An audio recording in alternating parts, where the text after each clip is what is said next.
A very good evening to all of you. On behalf of PMI Kerala, in collaboration with PMI Singapore, I would like to welcome you to our enriching talk series, This Talk. This is currently planned a bi-monthly event in which speakers from India and Singapore will take turns to impact knowledge in short 20-minute sessions. I'm Hariprasad, your host for this session. Please make use of the chat window to ask questions and to interact. The PDF code for this event will be displayed at the end of the event. So time is short, let's get started. Mr. J. Kishore, President PMI Kerala, has been instrumental in getting this initiative off the floor. Unfortunately, he could not join us today, so we have a video message from him welcoming all of you. Let's see the video content from Jay Show.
That's Jay Kishore for us.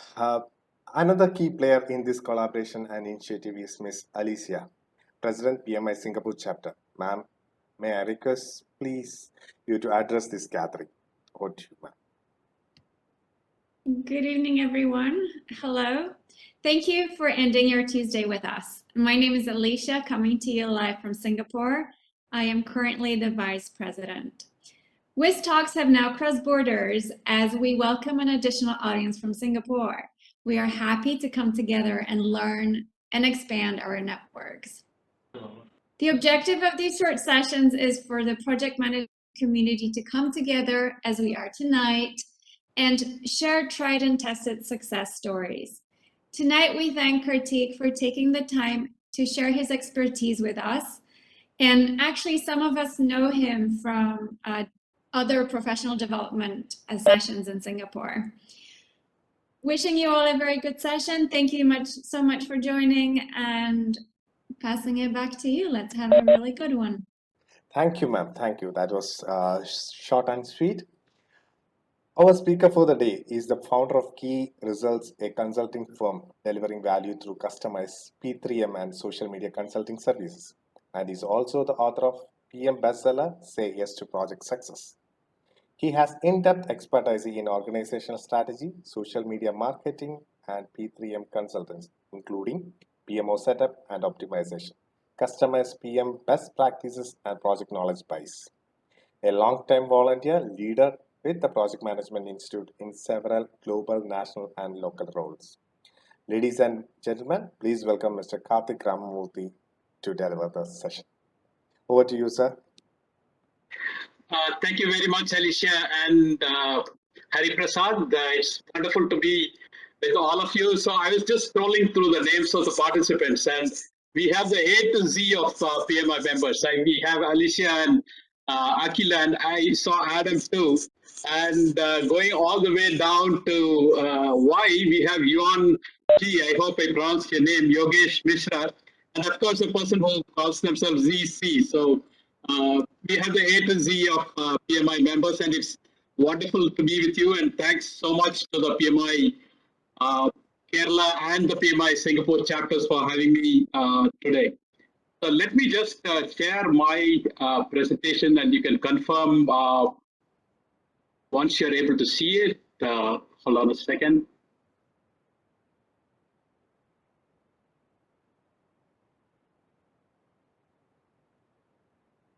Is the share enabled? Yes, you are the presenter now. Okay. So there seems to be just a little bit of an issue. So let me close the share and open it again. Do you want me to share or? Yeah, for some strange reason, it doesn't allow me to click on the share button. It is open. So maybe go ahead and share the file you have.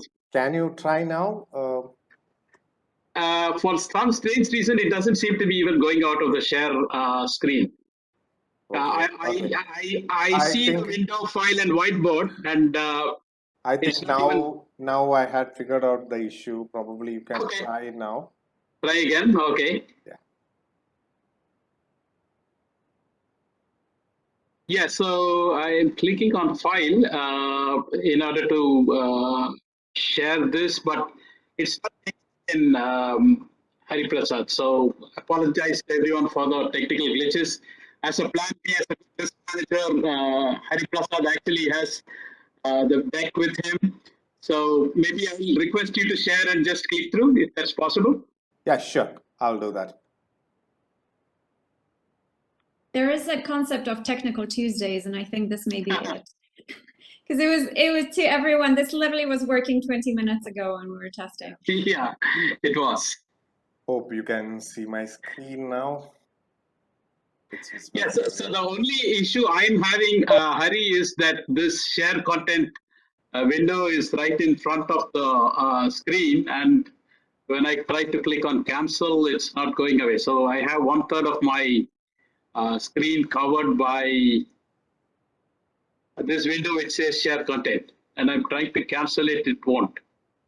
But let's go through. So I don't really need to read from the deck. You can click through. Meanwhile, I'll try and see whether the cancel will work. Are you able to hear me though? Because, yeah, okay. So let's go ahead, Hari Prasad. If you can click through to the next screen. So I wanted to ask the question, and you can type in the chat box, are you stressed? I know we're nearing the end of COVID-19 and all of that, but then a war breaks out somewhere in the world. Yes or no? So some people say stressed. So Divya says sometimes. So let me either relax you or add to your stress a little bit. So Hari, if you can click on to the next screen, and you can click through one click at a time.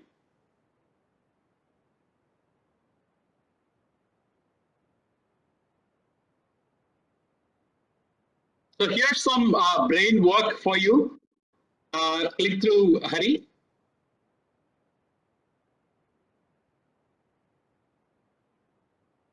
So the first line says aspiring poem recast or excellent host. And think of crosswords, the 3, 9 at the end. All of us has probably played Damsharads and all of that, right?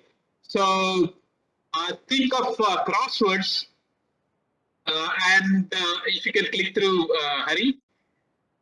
Think of anagrams. Can anyone here tell me what an anagram is? Any examples? You can type it out in the chat.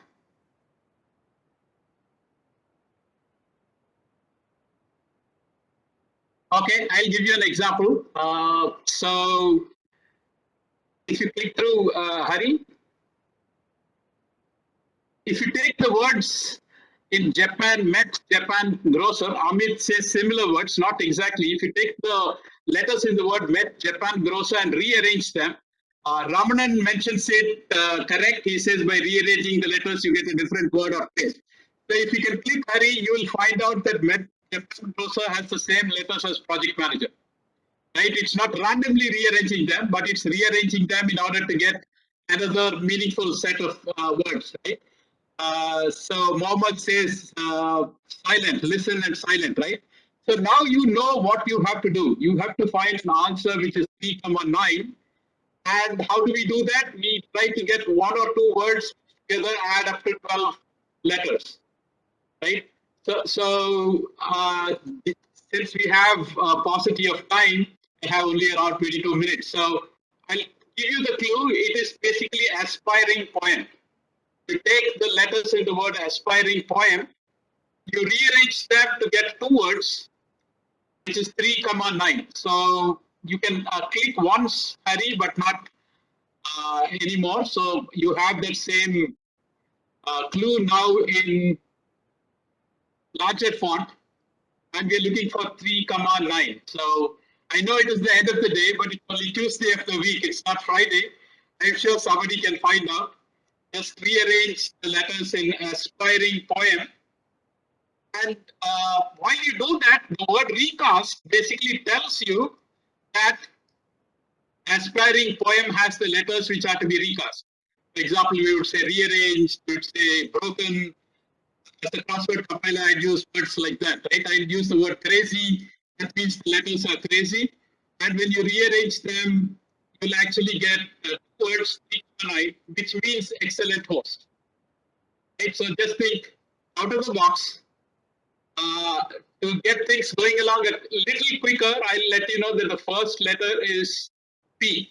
The first letter of the first word is the letter P. P as in poem. And the first letter of the second word is actually S. S as in silent. So I'm sure somebody can find out by now. We'll give it another 10 seconds. Rearrange aspiring poem to get two words, 3, 9. The first letter starting with 3 and the second word starting with S. And it's fairly straightforward. Just think of somebody says spring, but Amit says spring, but spring has 5 letters. Right? The first word has to start with a P, and the second word, 9-letter word, has to start with an S. So can you click through one by one click at a time, Hari Prasad? So AS, click through. AS, so the letters are filling up. That is in aspiring. ASP, one more. So we now know that the third letter in the first word is basically I. That should make it fairly easy. Aparna says PMI South Asia, but South Asia is 2 different words, right? It basically has to be one word starting with S. One more, Hari. We'll now get where the R is. ASPIR. One more. PMI Singapore. So it was first Sri Priya Narayanasamy and Srinivasa Rao. Unfortunately, Sri Priya Narayanasamy happens to be my co-author and my spouse. So we cannot give her the shout out on social media. So the shout out probably has to go to Srinivasa Rao. And connect to me, Srinivas, at the end. I'll give a shout out to you on my 17,000 LinkedIn connections and my 12,000 Twitter followers that you are the winner of this quiz. Right? So CPA argues with his spouses argue, right? He says, but I'm not in India now. So we'll leave that argument for later. So let's go through. Click through. Congratulations, Srinivas. So we all know project success is elusive. I'll talk about 20 of the global project failure factors and 8 effective techniques for project success. I'll give you a bonus on that. Let's click through, Hari. So this entire session is based on our book called Say Yes to Project Success, which basically has 52 short stories, not more than 3 pages each, because people have limited attention spans. They know cover to cover, and they're all independent stories. Each is a set of practical techniques that help solve the 20 global failure factors. Now, how did we get the top 20 global failure factors? Rather than doing research on our own, we piggybacked. We went to the internet and found 50 different global studies on project failure, right? Which listed reasons for project failure. So we collected them all into an Excel sheet. We gave weightages based on where they appeared in the list. For example, it would be a top 10 list of failure factors. And the first one would get a weightage of 1.0. The last one would get only a 0.1. If it was 5 sets, the first one would get a 1.0. The last one would get a 0.2. Right? You get the idea. So then we collected them, sorted, and came up with a list of the top 20.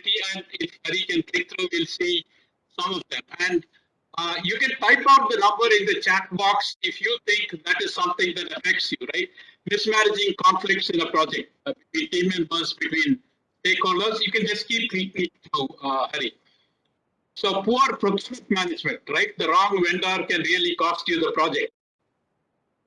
If you assign a square peg to a round hole, right? You assign the wrong people to the wrong job where their skills are not aligned. That could be an issue. So as we go through, you can type in those numbers which you feel have affected your projects. Having an ineffective project management methodology, poor or missing project management skills. So oftentimes we have somebody who's great as a developer, great as a designer, and we make them project manager just because we think we call it the halo effect, right? And they could really, really be bad and damage the project. Let's keep going through, Hari. So poor schedule management, obviously schedules are an important part of projects. People may wonder why it is only at number 15. Mismatch in skills, not doing effective risk management. This is something we'll deal with in one of the tips today, mismanaging change. Obviously, if your team's morale is going to be low, your project is in severe danger. Let's keep going through. Low levels of stakeholder engagement, poor or unethical leadership. Poor estimates, right? The estimates, cost, schedule estimates, they can make or break a project, not aligning your projects to organizational goals. We've all suffered from scope creep. Sometimes jokingly we say it's not scope creep, it is scope gallop. Right? The scope keeps increasing at a rapid pace. It is rather controlled when we are in agile, but let's go through. Poor communication, lack of senior management engagement, unrealistic expectations of stakeholders or the customer, unclear requirements, and what's the number one? Poor or inadequate planning. Right? You see in the visual a bridge that is misaligned and it can't be used at all despite millions of dollars being spent. So we are going to look at today 8 specific tips, and I'll adopt a storytelling approach. I'll be quick through it. The first one is, as a project manager, how do you serve as a CEO? What does an effective CEO do?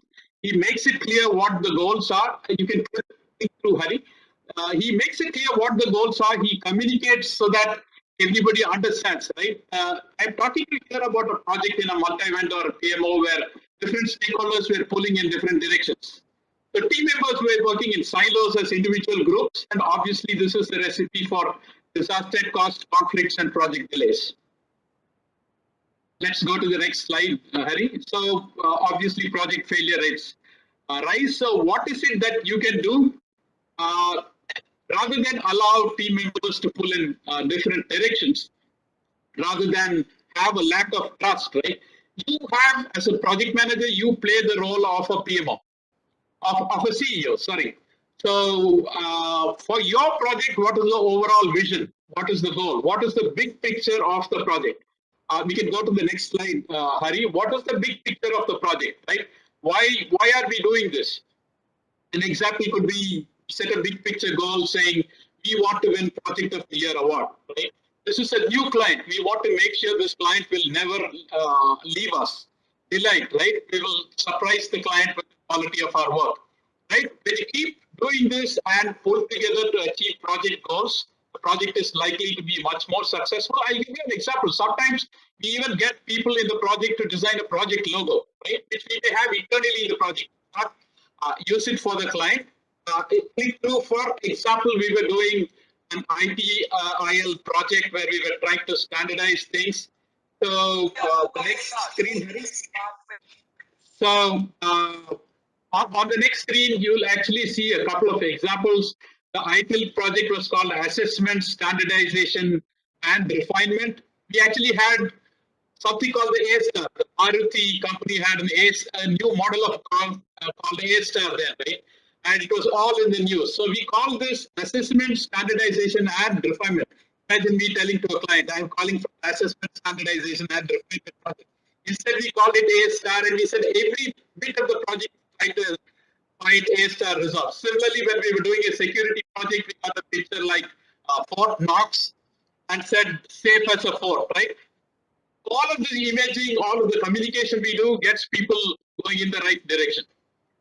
So going on to the next tip, if your boss or your VP, somebody who's in charge of the project, is not interested in the project, right, you're going to have big trouble. You will not get decisions in time. You will not get the right resources, right? So this was a high visibility project where the CEO was so busy that he was not involved in the project.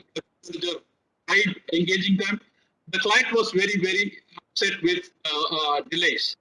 So obviously, your VPs don't want you to be getting into their hair all the time. You're a project manager to manage certain things. But there are certain things you can get them interested in, small successes in the project. Try to engage your top management or at least your higher level up in the project. So next slide, Harry. So the more you do, ask them to come and give a pep talk to your team. When you do these kinds of things, there is a much higher possibility that your project can succeed, right? They have limited bandwidth, right? They try to achieve strategic goals, right? So if margin optimization, for example, is the goal of your project, if geographical expansion is the goal of your company, make small decisions in your project that will align with the organization goals wherever possible. You may not be able to do it every time, right? If you don't do that, they don't feel a sense of purpose to the project, and your project can fail, right? So when you involve them, strategically, of course, not all the time, not in copying them on every single email, because then what are you doing as a project manager, right?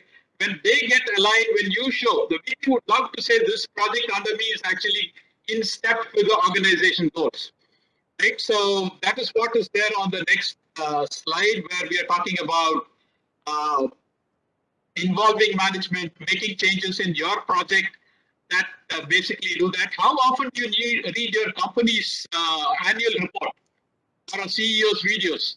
Now, we feel so busy doing other things that we normally don't understand the organization's strategic directions. So if we understand that, that's the first step, and make changes in our project so our project is aligned, there's a much, much greater chance that your project will succeed. We can move on to the third one, Hari. So we all think there is so much to do, yet so little time. We keep getting pulled into a number of different directions, right? So we feel, where is it that I concentrate my work? I think all of you have heard of the Pareto principle or the 80-20 rule. This is something I mentor project managers on. It's something I've really used in my own project, right? Try to focus on what really matters. It's easy to get pulled in different directions and try to do everything for everybody. Then you're spreading yourself thin and you will not be effective, right? Your time is better spent on factors that really improve project success. So in that box, what do you think would be the 20% of things that you can do? Give me some examples. The 20% of things that would have an 80% outsized impact on a project. These are just numbers, right? It could be 15% of the work tasks that you're carrying out. That could have an 85% impact. But I'm not seeing anything in the chat box. So if any of you can type out any examples that you can provide. Otherwise, if we are running a little bit short on time, I'll give you a few examples. So if you can click through, Hari. So do you try to please all the stakeholders, or do you focus on key stakeholders? I'm not saying ignore some stakeholders. I'm saying find out who the very important stakeholders are. You spend most of your time with them, right? And you have your team leads and you have assistant project managers. You can have them deal with other things. Right? Once again, you don't focus on all the risks. This applies equally to Agile too. Look at what are the biggest risks that can have an outsized impact. If you're doing a waterfall hybrid project and you have a critical path, now those are tasks which they may appear minor, but they could have a huge impact on the project. Right? Similarly, I know in Agile we do it a little bit at a time. In Agile we use planning poker, but those are some things. If you focus yourself on those important aspects, you're far more likely to succeed. So, fourth one says be culturally cognizant. Right? Today, most projects are across all countries. I was reading the chat, right? We have today somebody from Ghana, We have people from Bangladesh and the US, of course, India and Singapore, right? This is about a global project where there was a conference call from hell. There was this Indian guy who had come in from a small village. This was his first job, and he had missed a deadline. And Neville from New York, having worked in the US 7 years myself, I know, I'm not generalizing, but I know some people can be very, very cutting in their remarks. They're not bothered about sensibilities and sensitivities. Right? So Neville uses very, very harsh words, and Suresh, the team member, just goes to the cafeteria area and he's sitting there crying. Right now, everybody in the team feels for Suresh. Do you think Suresh will have good morale and will he be productive for some time? So if we can click through, Hari. So sometimes, so I could understand. I've had colleagues in New York when I did a project there who used to use the wildest words. And I know, okay, that's the way this person is. Right? But to Suresh, you can't tell him that. So I actually had people talk to Suresh and mentioned that he didn't mean to be so harsh and all that. So we have people from different areas.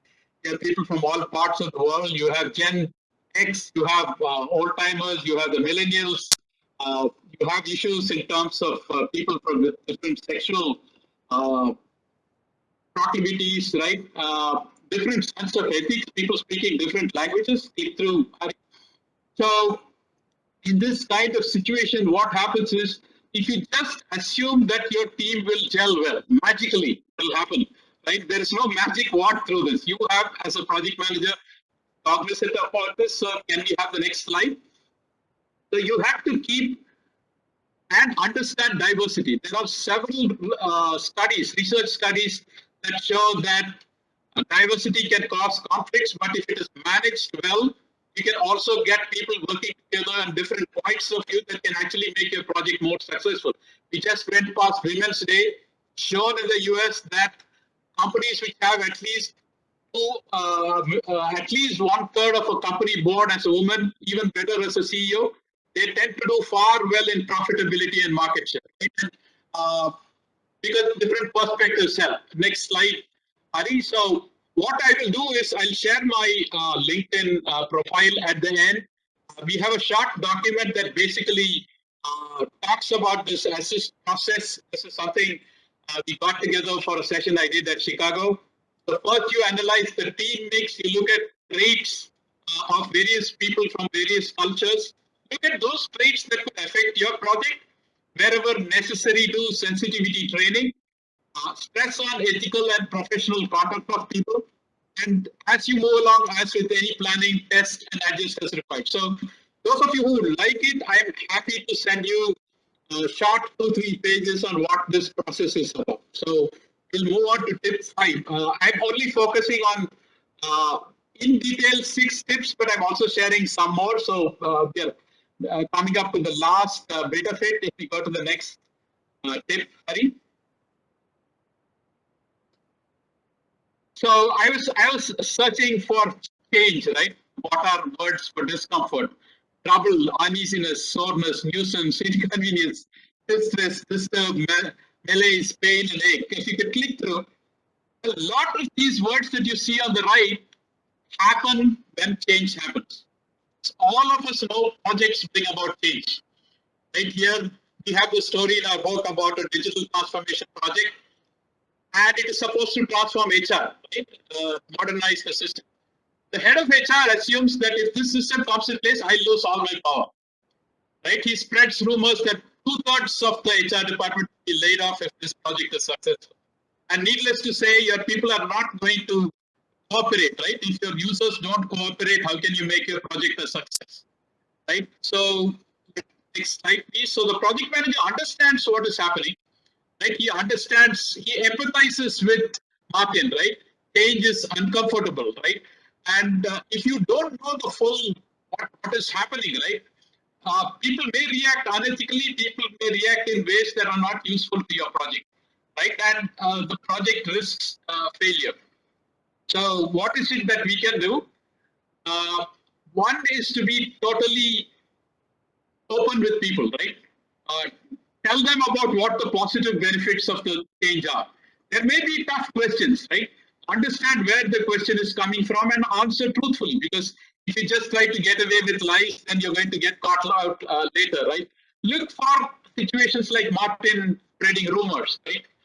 Tackle the rumors with actual facts. Rumor is a generality, right? You can say this is actually fact. Now, in this project, what happened was Martin was brought in. The project manager spoke to him and said that, look, we are not looking at your power will actually rise. You'll be empowered to do more useful things than regular stuff. And he actually becomes the project champion in this project, and the project is rescued. So next slide. This is the last one where I'm going to spend significant time. So let's play a simple game. So one step at a time. So I'm going to give you 30 seconds, right, to look all around the room and make a mental note of everything that is red. Any object. It could be my shirt, which is red, right? It could be a pen that you have. Just look around all around your room and make a list of anything that is red. You can click through, Hari. So 15 seconds in, right? Mental note, it's not writing down, right? Everything that is red. You can click through, Hari, to the end of the slide. You don't have to type in what it is here, but make a mental note. Try to find out as many objects as possible. Hussein says water bottle, James Wong says chicken, but it can be any shade of red. Right? Make a mental note. We are trying to see how many, and once again, the person who gave up the most number will be recognized on social media. So the 30 seconds are up. I'd like you now to close your eyes. Right? Close your eyes. Try to make next slide, Hari. Try to have a look at how many numbers you got, and now you can type it in the chat window. Not the items, but total number of red objects that you found that you could do. So Sharon says 5. Sudhakar Karna says 3. Anybody got more? Akila says 4. So yeah, so the maximum is 5. We have Prasanna saying 7. Right, so that's the maximum number then. Now, close your eyes again. Close your eyes again. How many green objects do you recall? You can click through, Hari. How many green objects do you recall without opening your eyes again? How many green objects? You must be saying Karthik is cheating. He's being unethical. He asked me to look for red objects, and now he's asking me for green objects. And I have a larger point here. Right? Click through, Hari. This is what we do on projects most of the time. We look for people, we look for the red, which is looking for people making mistakes. Right? If we are looking for people making mistakes, we sometimes even do it at home, right, with our kids and our spouses. If you're looking for people making mistakes, just as you are looking all around the room and looking for red, and the green didn't register, right? The same thing happens in the project. If you're looking for red, the green won't register, the good things. And then your team members start saying, this project manager will only find fault. This project manager won't appreciate good things that I do. Why should I take initiative? Why should I do any good things? Right? And believe me, there's only one tip that you implement. I'd say start every Monday with a notebook. Our habit is to look for red. Start every Monday with a small notebook, or even on your phone, have a notepad and say, today I will look at 5 things people did good. Right? And I will note them down and I'll appreciate them for it. Believe me, magic happens. Magic happens in projects because the positivity comes in. I'm not saying that you're not going to criticize. And as we all know, when we give constructive criticism, we do it in private. Right? We don't shout at people. But praise happens in public. When we do that, huge positive impacts will happen on your project. I've seen this day in and day out. So you can click through to the end of this. So I'm almost done. The last couple of tips are just going to be short, 10 or 15 seconds each. So this is what we said by catching people doing things right, not the wrong things. When you appreciate ideas and dynamism, there's a much greater chance that people, it actually becomes, as opposed to a vicious cycle, it becomes a virtuous circle, right? So make it a habit and motivation grows. Last couple are just simple lines each. I'm actually giving you not 7, not 8. I'm actually giving you 10, but I'm not going to go through. Stop at that. The rule of 7. What did the title of the session say? It said 8 effective. Then I realized I was violating one of my own principles. The rule of 7. They say in an email, in a meeting, don't cover more than 7 points. That's why you have the 7 C's. Right? You have the 7 wonders of the road.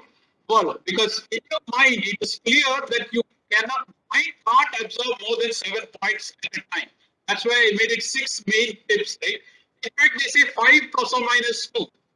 Ideally, in an email, don't make more than 3 points. In a presentation, never go beyond 7. Right? That's why the main points are limited to 6. Excel with explicit exclusions. Most of the time, a scope statement contains 95% of what is in scope. And then there is a statement that says whatever here is not mentioned as in scope is considered out of scope.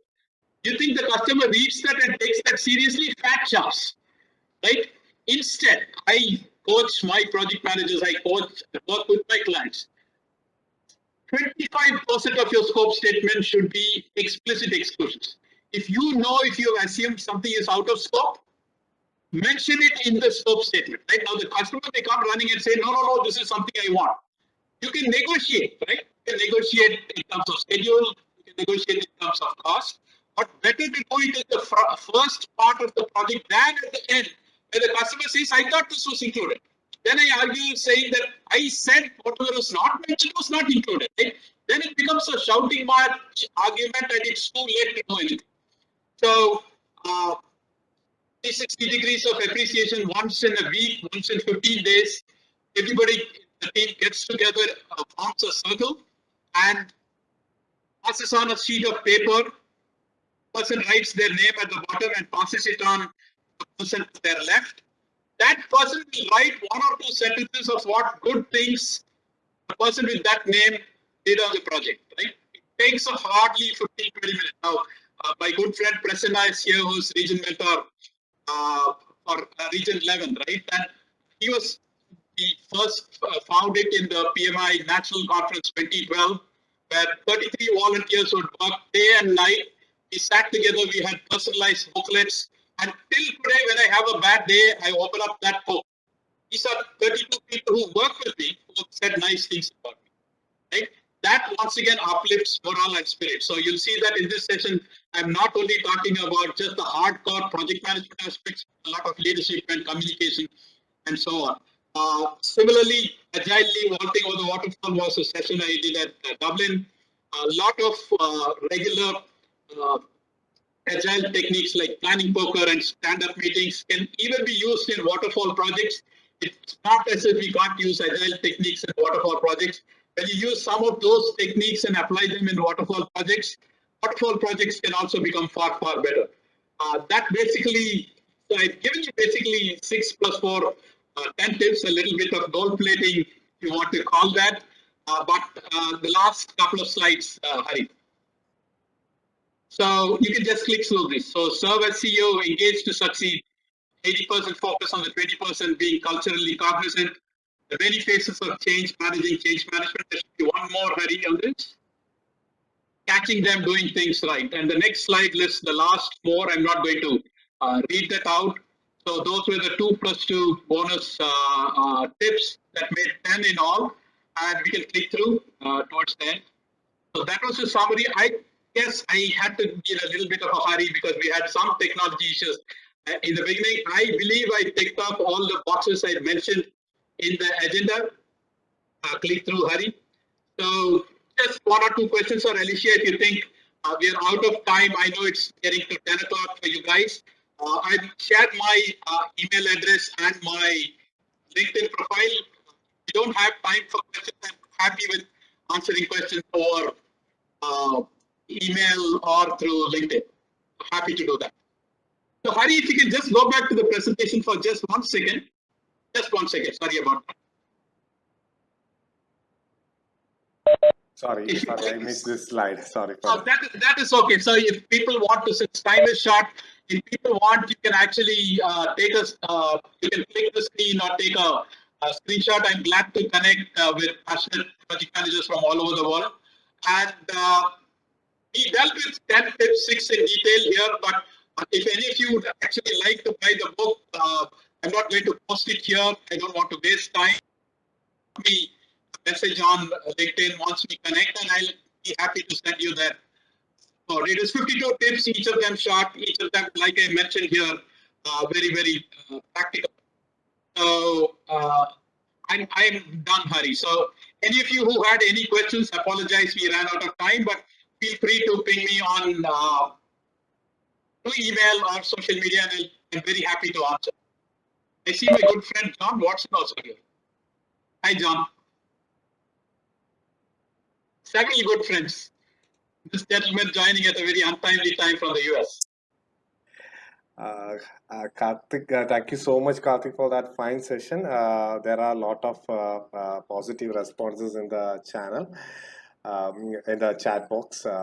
Thanks a lot for the wonderful session. Thanks, Karthik, for the session. Thank you, Mr. Karthik. Great session and excellent tips, Karthik. Thanks for the guide session. So, lot of appreciation and good feedback for your sessions. I don't see any questions, but I request everyone, if there is any questions, please post it on the chat. I can read it out for Karthik. Entirely my pleasure, Hari. Thank you, Alicia. Thank you, PMI Kerala and PMI Singapore chapter. Thank you so very much. Yeah. Have a good day and be safe. Yeah. With that, ladies and gentlemen, the Whiztalk for today has ended. I would like to welcome Ms. Akila Gauri Shankar, VP Finance, PMI Kerala, to give the vote of thanks and formally close the event.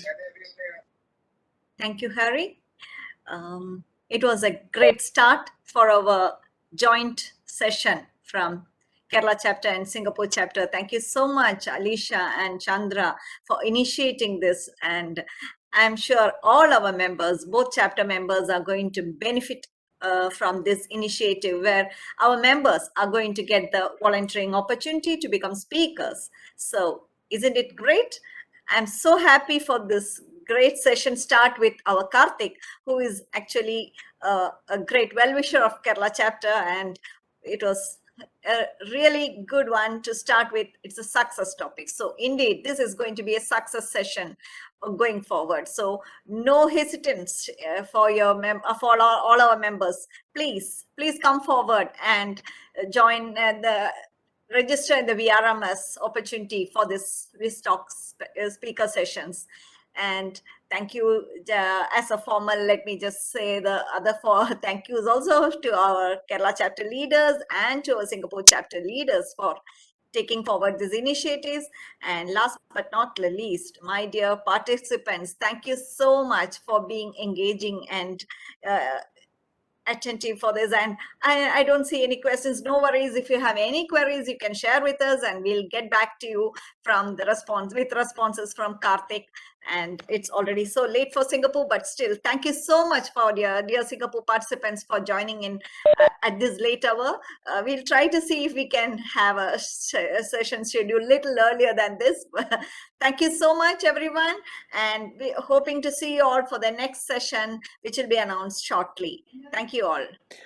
Thank you all for joining the event and being such a delightful audience. We will meet again with another eminent speaker, details of which will be announced soon. Till that, goodbye. I'll be sharing the PDF code in the chat. 1 second, let me paste the PDF code.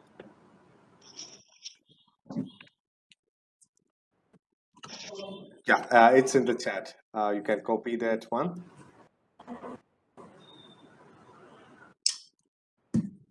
And a note, PMI Singapore chapter will be claiming your PDUs, and everybody else has a different setup. So don't worry. I've been getting messages. I did mark who was present from Singapore. And thank you so much to everyone for joining. We're very grateful to be a part of this wonderful endeavor. The Whiztalks are very exciting. It's a very nice format, and I think we can try a different timing and test out a little bit as well. But very lovely to see so many coming from Singapore at this hour to end your day. Have a good evening, everyone. Thank you all. Thank you. Good evening. Bye. Bye. Thank you. Good night. Good night. Thank you. Good night. Bye, everyone. Thanks for being a great audience. Bye-bye. Bye. Thank you. Good night.